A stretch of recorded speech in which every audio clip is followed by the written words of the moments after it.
नमस्कार दोस्तों, हम आज आपके लिए लेके आए हैं जो ये FZS का वर्जन 3 मॉडल बाइक है। इसके अंदर जो ABS प्रॉब्लम है तो वो उसके बारे में हम आपके लिए एक पूरा वीडियो लेके आए हैं। दोस्तों, ABS में क्या होता है कि एंटी ब्रेकिंग सिस्टम है तो वो कई तरीके से प्रॉब्लम करता है। तो हमने इस गाड़ी की फिटिंग खोल रखी है और इसकी सॉल्यूशन भी हमने किया है और सबसे कम और सस्ते खर्चे में इसका जो सॉल्यूशन किया है वो मैं आपको दिखाना चाहूँगा। दोस्तों, इस गाड़ी में जो प्रॉब्लम थी वो ये है कि इसका जो ब्रेक सिस्टम था ये क्या है दोस्तों, एंटी ब्रेकिंग मोटर है उसका काम करना बंद करने की वजह से ये लीवर है वो लॉक हो गया था। और ये गाड़ी क्या है कि जब रनिंग पे थी तो इसका टायर है वो जाम हो जाता था और उसके बाद में जो ब्रेक के जो नीचे से कैलिपर हैं वो वापस नहीं आ पाते थे पिस्टन, तो उसकी वजह से टायर जाम होने की वजह से आगे नहीं चल पा रही थी। तो ये समस्या हमारे पास कस्टमर लेके आए थे।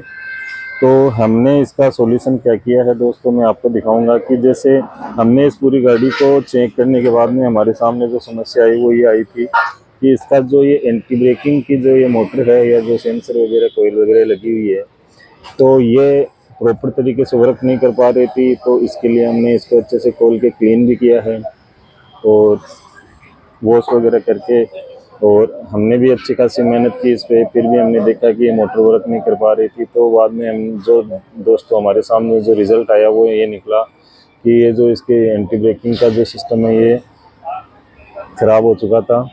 तो हमने इसको ट्राई किया कि ये कितने का और किस प्राइस का नहीं आएगा। तो ये कंपनी में हमने ट्राई करने के बाद में हमें पता चला कि ये दोस्तों 11-11.5 हज़ार रुपये के लगभग हमें डीलर के यहाँ यामा शोरूम में मिल रहा था। तो कस्टमर है वो इतना पैसा लगा नहीं पा रहा था इसके अंदर। तो ये नहीं लगाने की वजह से हमने जो इसका जुगाड़ किया है या जो हमने इसका सॉल्यूशन किया है वो मैं आपको दिखाना चाहूँगा। जो ये इसकी पाइपें हैं एंटी ब्रेकिंग की, ये जो पहले लगी हुई थी वो ये फिटिंग में ये थी।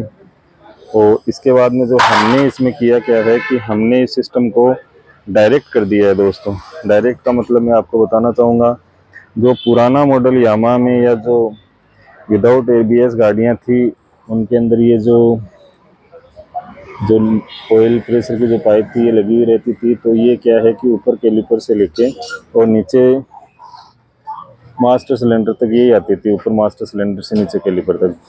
तो हमने ये पाइप क्या किया है दोस्तों, जो यामा का जो पुराना वर्जन था उसकी ये पाइप है वो हमने इसमें सेट किया है और ये सेट करने के बाद में अपना वर्क है वो प्रॉपर तरीके से कर रही है दोस्तों।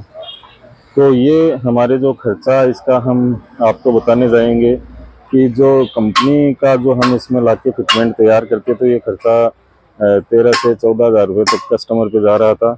और ये हमने इसका जो सॉल्यूशन किया है वो नए से न करके हमने 600 से 700 रुपये के खर्चे में इस गाड़ी का जो सॉल्यूशन वो कर दिया है।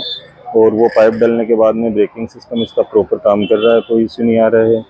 हमने इसकी पाइपें हैं जो लगी हुई थी इसकी वो हटा दी हैं क्योंकि ये फिटिंग में लटकी हुई अजीब सी लगती, तो इसके लिए हमने इनको निकाल के रख दिया है और यहाँ से इनको वापस से लॉक कर दिया है कि एनी टाइम फ्यूचर में अगर आप कस्टमर को अगर इसको रिपेयर या चेक करना चाहे तो वो पड़ा रहेगा और इनके अंदर पानी वगैरह नहीं जाए। तो इसके लिए हमने यहाँ पे टेप करके ये नट वापस लगा दिए हैं इसके अंदर।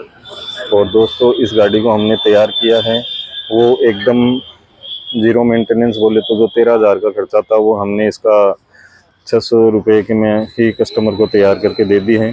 तो दोस्तों, ये वीडियो आपको कैसा लगा या हमारी ये जानकारी कैसी लगी कि एंटी ब्रेकिंग अगर ख़राब हो जाए और कस्टमर अगर इतना खर्चा नहीं वहन करना चाहता या आप अपनी गाड़ी पे इतना पैसा नहीं लगाना चाहते और ब्रेकिंग सिस्टम को प्रॉपर काम करने के लिए तैयार रखना चाहते हैं, तो आपको करना क्या है, एंटी ब्रेकिंग हटा के आप इसके अंदर डायरेक्ट पुराने मॉडल में जो पाइप आती थी उस टाइप से ब्रेक पाइप लगा के इसको आप काम में ले सकते हैं।